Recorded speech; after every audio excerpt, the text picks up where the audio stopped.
Au début, je suis partie d'un BEP secrétariat. Ensuite, j'ai enchaîné avec un bac G3.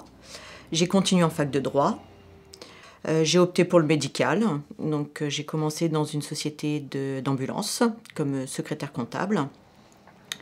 Et puis, avec mon mari, donc, nous nous sommes rapprochés de Niort. Donc, j'ai cherché un emploi sur Niort. Et j'ai postulé dans des cabinets médicaux, des cabinets dentaires, et j'ai été embauchée en 2000 dans un cabinet dentaire. J'ai d'abord commencé par faire une demande de DIF, ce qui me paraissait le plus logique à la base, hein, puisque nos employeurs cotisent un peu pour ça. Donc du coup, j'ai fait une demande de DIF qui m'a été refusée à 2 reprises.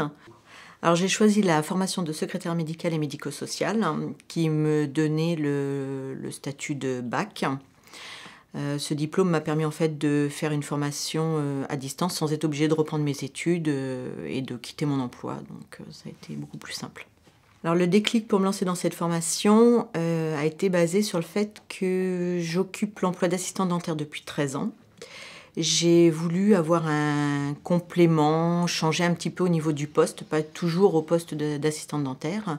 Comme je pouvais occuper le poste de secrétaire occasionnellement, j'ai voulu avoir la formation qui correspondait à ce poste, en me disant qu'éventuellement je pouvais avoir un complément d'emploi ou peut-être même changer d'emploi directement. Du côté de mon organisation, en fait, ensuite j'ai pris rendez-vous avec un conseiller du CNED qui m'a rassurée en me parlant de comment attaquer les cours, comment m'organiser dans mes journées, comment m'organiser sur le mois au niveau des devoirs, de façon à ce que ce soit le moins lourd et le moins difficile à gérer pour moi. Personnellement, moi je recommanderais le FONGECIF, hein, puisque j'ai été très bien conseillée, j'ai été très bien suivie au niveau de ma formation. Je leur recommanderais juste de prendre le temps de bien choisir la formation, de savoir ce qui est le plus adapté par rapport à sa vie privée et sa vie professionnelle, parce que toutes les formations sont assez différentes, et de savoir ce qu'on en attend, et de prendre le temps de bien y réfléchir de façon à ne pas se lancer, puisque finalement, quand la procédure est lancée, ça va très vite après. Actuellement, j'envisage en fait de passer le concours pour rentrer à l'hôpital. Donc j'attendais de passer toutes mes épreuves de façon à ne pas commencer 2 choses en même temps.